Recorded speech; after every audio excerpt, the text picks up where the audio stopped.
People always ask what the scariest thing I've seen as a park ranger is. I used to say grizzlies, or getting lost in a blizzard. But that was before the fire. You ever think about what you'd grab if you had 5 minutes to evacuate? That's a fun question people like to toss around. Hypothetical. A game.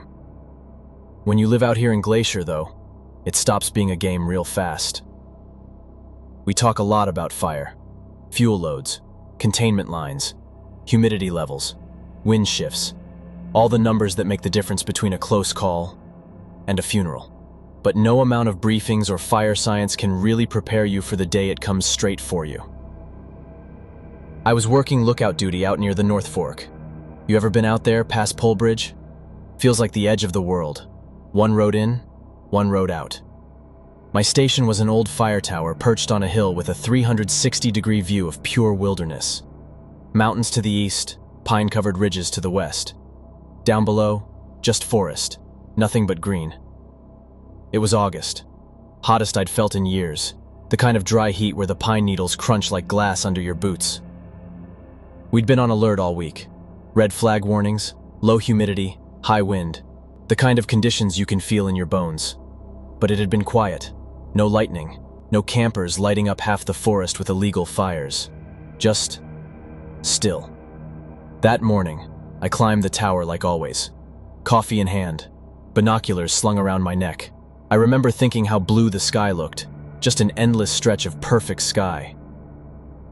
By noon, that sky turned black. A storm rolled in out of nowhere. One of those freak dry lightning bursts that comes ripping down from Canada like it's late for something. No rain, no mercy, just heat and static. I saw it strike. One bolt, dead east, maybe 5 miles out, right into the valley near Haystack Creek. A puff of smoke rose up almost immediately. I called it in, logged coordinates. We do this dance a dozen times a season. The dispatcher on the other end said, "We'll get eyes on it. Let us know if it spreads." So I watched. An hour passed. The smoke thickened, grew darker. Wind was starting to shift, pushing it uphill toward the ridge. I saw the first trees go up, like matchsticks. I gave another update. Still didn't sound the alarm. Fires burn themselves out all the time. The terrain around that valley is patchy. Lots of natural breaks. We thought it'd stay contained. By 3 p.m., I wasn't so sure. The fire had jumped the ridge and was now chewing through timber on the slope facing me. Still miles off, but the wind, that wind wasn't normal. It was swirling, erratic, shifting direction every few minutes. Fires usually move predictably. Not this one. This one felt like it had a mind of its own. I started to pack my go bag. Just the essentials. Maps, comms, medkit, water, a fire shelter. I kept looking at the sky, thinking maybe it'd slow down. Maybe the wind would shift again. It didn't. By 4:30, the flames were visible through binoculars. No longer just smoke, I could see the fire line. It was moving like a wall, creeping closer by the minute. Dispatch radioed me again. "Still holding position?" I hesitated before answering. "Yeah, but I don't like the look of it." They told me a chopper might be en route for an aerial drop, maybe even evac if it got bad enough. But the sky was too choked with smoke for any air units to fly safely. At 5 o'clock, I saw something I'll never forget. A stand of trees maybe a mile away just erupted. 1 second they were there. The next, they vanished in a fireball. I didn't even hear it at first, the wind was screaming so loud. Then came the boom, like thunder wrapped in hellfire. I grabbed the radio. "Fire's accelerating, I'm getting out of here." I clipped on my gear, ran down the tower stairs 2 at a time, and hopped in the truck. I had 2 possible exits, the service road north or the old Ranger access trail west. I picked north. The service road was narrow, barely wide enough for the truck. Potholes, roots, washouts. But I knew it like the back of my hand. I didn't make it a mile before I hit the first downed tree. Big old lodgepole, smoldering, still crackling on the underside. No way around it. I tried ramming it once. Bad idea.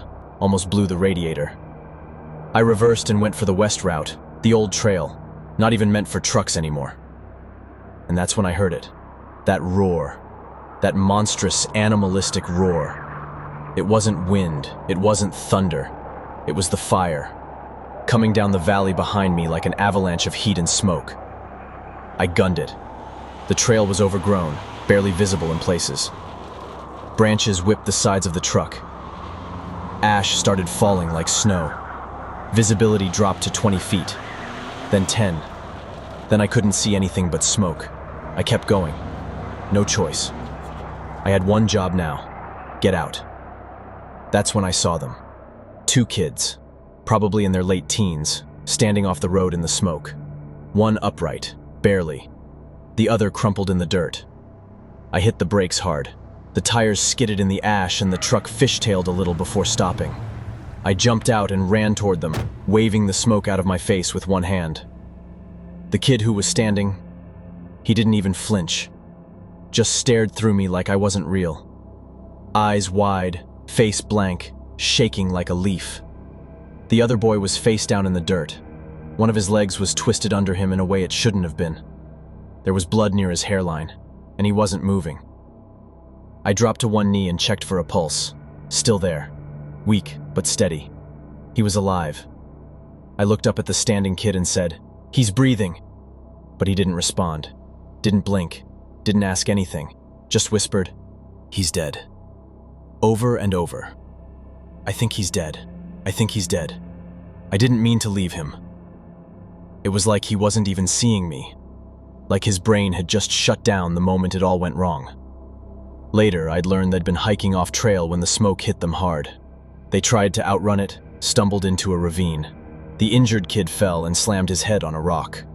The other panicked, tried to lift him, couldn't. He stayed beside him, frozen, whispering his name, waiting for something to happen. Rescue, movement, anything. But nothing did. He must have been sitting there for nearly an hour, just watching the fire get closer, unable to think, unable to move. Shock is like that. It doesn't always look like screaming or crying. Sometimes it's silence, stillness, like the body's still there, but the mind checked out miles ago. I picked the unconscious one up in a fireman's carry. "Come on," I told the other. He didn't move. "Now!" That snapped him out of it. That seemed to cut through the fog. He blinked, looked at me, then at his friend. Something changed in his face, like the lights came back on. He nodded, didn't say a word, just helped me carry the unconscious kid all the way back to the truck. We threw open the back door, laid him across the seat, and climbed in. And then we were moving again, the fire now chasing all 3 of us. I don't even know how we were still breathing. The smoke was thick enough to chew. My eyes felt like they were melting out of my skull, but I couldn't afford to blink. The kid beside me, the one who could still walk. He wasn't saying anything, just staring straight ahead, covered in ash, holding onto the dashboard like it was the only thing keeping him tethered to this world. The trail narrowed to a single lane of broken dirt and half-buried roots. I pushed the truck harder than I should have, but we had no choice. Behind us, the fire was gaining. I could feel it pushing the air, sucking oxygen out of the forest. The unconscious kid in the back was still breathing, shallow but steady. I checked once at a stop where I had to maneuver around a fallen stump. Still alive, still worth fighting for. We kept moving. Flames were visible now in the tree line, not just flickers, full crowns, moving fast, trees torching from bottom to top in seconds. The heat started warping the glass in the rearview mirror. The plastic on my radio was softening, and then the road vanished. Just ended in a washout. Rain months ago must have taken the bridge. A gully 30 feet across and at least 10 down stretched in front of us like the earth had cracked open to swallow us. I slammed the brakes. We couldn't go back. The fire had already closed that trail behind us. Couldn't go forward. I stared at it for maybe 5 seconds before I made the call. I threw the truck into reverse and swung us around, looking for a side route, an animal trail, an old service line, anything. I spotted what looked like an overgrown path sloping downhill through the trees. Could have been made by bears for all I knew. But it angled away from the flames. That was good enough. I took it. Branches screeched against the doors. One side mirror cracked clean off. The undercarriage was grinding over rocks, roots, old stumps. The shocks were long gone. We hit a boulder going downhill and launched. When we landed, the front axle cracked and the truck just died. Steam hissed up from under the hood. I sat there for a second, heart pounding, sweat soaking through my shirt, lungs burning. Then I heard the fire again. It wasn't a roar anymore. It was a scream, a howl made of wind, flame, and falling trees. I opened the door. Out!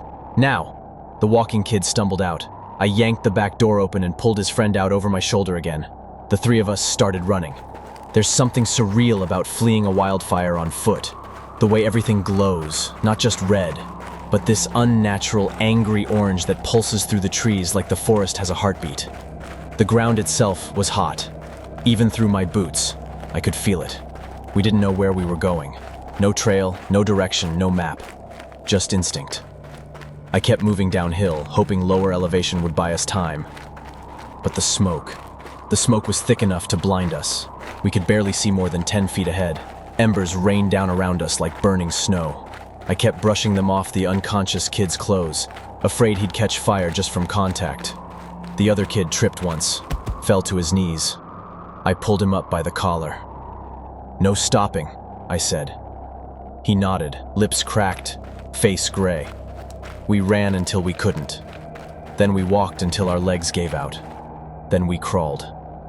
I don't even remember when we stopped moving. Maybe it just happened. Bodies giving out, lungs giving up. I dropped to my knees in a patch of scorched dirt, coughing so hard I thought something inside me might tear. The kid beside me collapsed, curled into himself, covering his head with his arms like that would help when the fire finally rolled through. The unconscious one was still breathing, but just barely. His skin felt hot to the touch, not from fever, but from the air itself, like the forest was trying to cook us alive. And it was quiet again. But not in the way quiet's supposed to feel. This was the kind of silence that comes after screaming, like the world had already ended and just forgot to tell us. I looked around. No roads, no trail, no markers, nothing but smoke and blackened trees and that constant falling ash. There was no color anymore. No sky, no green, no direction, just gray. The fire wasn't visible, but we could hear it. Still coming, still hunting. And for the first time that day, I let the thought slip in. We're not gonna make it. That was the truth of it. No dramatic music. No final charge. Just the simple, quiet realization that this was where it ended. For all of us. I dropped the unconscious kid to the ground as gently as I could, then sat back against a dead tree and closed my eyes. The smoke had taken everything from me. Vision, breath, even the sense of time. The other kid whispered something. I didn't hear it. He repeated it louder. "What do we do now?" His voice cracked in the middle, barely audible, like a scared animal making noise for the first time in hours. I wanted to lie, tell him we'd be okay, that help was coming. But I didn't, because I didn't know.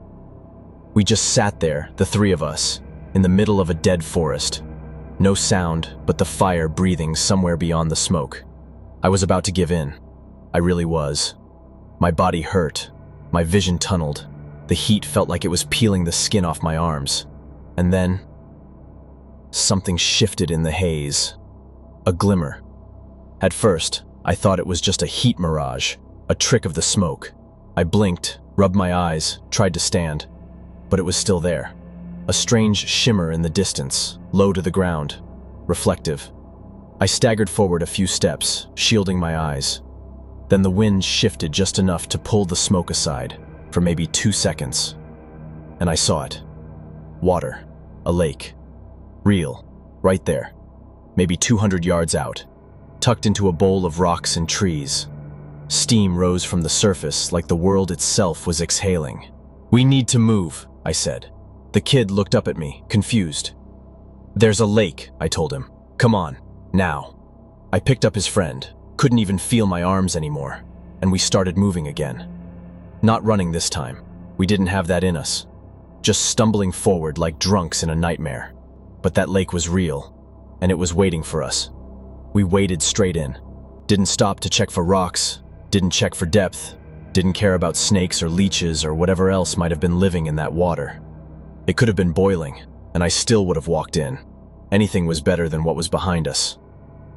The kid stayed close beside me, cradling his friend as we pushed through the shallows. I grabbed the biggest log I could find, waterlogged and half-burned, and we laid the unconscious one across it, just enough to keep his face above the surface. Then we floated, out, away from the bank, as far as our arms would take us. And for a moment, it felt like we were the only people left in the world. The fire hadn't stopped, but it had slowed, at least around us. It hissed at the waterline like it was angry the lake existed. A thick wall of smoke still clung to the surface, and the heat rising off the water was making my skin feel like wet paper. But we were alive, barely. I floated on my back, breathing in short, wet gasps. The kid was silent again, pale, blank, just holding on to the log like it was all that tethered him to this reality. I looked around, trying to get my bearings, but nothing looked familiar. The tree line was charred down to jagged silhouettes. The mountains were invisible through the haze. It wasn't until I noticed the shape of a broken ridge to the east that it clicked. This was Lower Ember Lake. I'd camped here, fished here. Hell, I'd saved a couple from a bear encounter on that very shoreline 2 summers back. But I didn't recognize it. The fire had twisted everything, turned once familiar places into a nightmare sketch of themselves. I'd been so close to it this whole time, and I had no idea. That's what wildfires do. They don't just burn the land, they scramble your mind, make you doubt north from south, up from down. That lake, the thing that saved us, had been right there the whole time. We floated there for, I don't know how long. Could have been minutes, could have been hours. But eventually, something else began to appear through the smoke. Movement. Dozens of shapes darting between the trees. Low, fast, frenzied. At first, I thought it was hallucination. Maybe the heat was frying my brain. But then, one of them ran out of the woods and right up to the lake's edge. A mule deer. Its sides were heaving, and its coat was streaked with soot and blood. It looked around, eyes wide, legs shaking, then dove headfirst into the water with a splash. Another followed, and another. Soon there were elk, coyotes, a black bear. All of them sprinting from different directions, panic in their bones, fire licking at their heels. It was like something out of a dream. Like Noah's Ark in reverse. Not boarding for safety, but fleeing from something ancient and unstoppable. Some of them swam out into the lake, away from the burning tree line, not toward us, just away. They didn't even seem to notice us. Survival had stripped them of everything but instinct. An elk thrashed its way through the shallows and swam along our general direction, veering wide around us like we were just another piece of floating debris. A coyote paddled past, its head barely above water, eyes locked on the distant center of the lake. No growling, no fear, just exhausted motion. They weren't coming to us for help. They didn't want comfort. They just wanted to live. Same as us. I watched a rabbit, its fur singed and eyes wide, darting back and forth along the edge. It paused just long enough to look back at the flames, then leapt. For a second, I thought it might drown, but it kicked with everything it had and scrambled onto a floating tangle of branches. It crouched there, soaked and shaking, ears pressed flat, clinging to life like the rest of us. The sky above us had turned this sick amber gray, the kind of color you only see when the sun has been blocked out completely. Ash was still falling, like snow. It gathered in the creases of my wet clothes, floated in the lake, clung to our eyelashes. The kid beside me hadn't said a word since we hit the water. I don't think he could. He was shaking violently now, from cold, from adrenaline, from shock. I did my best to keep us all steady, all afloat. There was nothing else we could do. We couldn't swim to the other side. We couldn't call for help. We could only wait. We stayed there, suspended in that strange, boiling silence, for what felt like hours, just drifting, in a lake we never should have made it to, watching the last of the forest fall apart around us. The fire had passed, mostly, or at least slowed. It had eaten its way up the slopes, leaving behind this hollow black graveyard of trees. The shoreline was scorched and steaming, no signs of color left anywhere. Just gray, black, and this dull, flickering orange glow off in the distance. I held on to the unconscious teen, making sure his head stayed up, while the other kid floated nearby. He was more alert now, more calm, breathing steadily, but neither of us spoke. There was nothing to say. And we weren't alone. That rabbit was still out there, huddled on a drifting chunk of bark. I'd glance at it every so often, just to make sure it hadn't slipped under. But no, it stayed. Holding on, just like us. A family of deer moved across the far end of the lake. Necks just above the surface, slow and careful. They didn't seem to see us, or maybe they did, and just didn't care. We weren't danger to them. They swam near, then veered away, guided by instinct, not panic. Then we heard it. At first it just blended with the low hum of wind and distant fire, a soft whoop whoop whoop in the background. But it grew louder, rhythmic, mechanical. "Helicopter," I said. The kid's head shot up. We both turned toward the sound, just in time to see it break through the smoke layer overhead. A bright orange bird with spinning blades, flying low and wide across the wreckage. I yanked the signal mirror from my vest and angled it toward the sun, flashing it in rapid bursts. For a second, I wasn't sure they saw us. The chopper passed overhead, drifting sideways into the smoke cloud. My heart sank. Then it looped back. Slower this time. The side door slid open, and a rescue tech leaned out with binoculars. They saw us. The chopper circled once, then again, and hovered above us. Its downwash flattened the surface of the lake, sending ripples outward in a perfect ring. Then, a metal hoist basket lowered down, swinging slowly beneath the aircraft. It looked like salvation. No lights, no dramatic announcer, just quiet steel and cable and a chance. I maneuvered the unconscious kid first. Took some effort, keeping his head up, steadying the log, guiding him into the basket. Once he was secured, the hoist lifted him into the air, disappearing like a dream into the rotor-blown mist.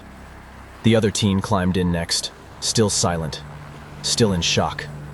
But he clutched the basket with both hands, knuckles white. I was last. As I rose above the lake, I looked down, and finally saw it all from above. The park was gone. The trails I used to patrol, the trees I'd counted from the tower window, the cliffs I'd hiked in my 20s, all of it, burned, charred bones and smoke ghosts. They called me a hero after that. I gave my statement, went through the press, even got a letter from the governor. They said I'd saved 2 lives, that I'd kept calm under fire, that I was the reason anyone made it out at all. But the truth is, I didn't save anyone. The lake did. A patch of water I hadn't even remembered until we were already in it. Nature had taken everything else that night, everything I thought I understood. But it also gave something back. A place to float, to breathe, to wait out the end of the world. And when the fire was done screaming, and the smoke finally began to lift, we were still here, changed, but still here.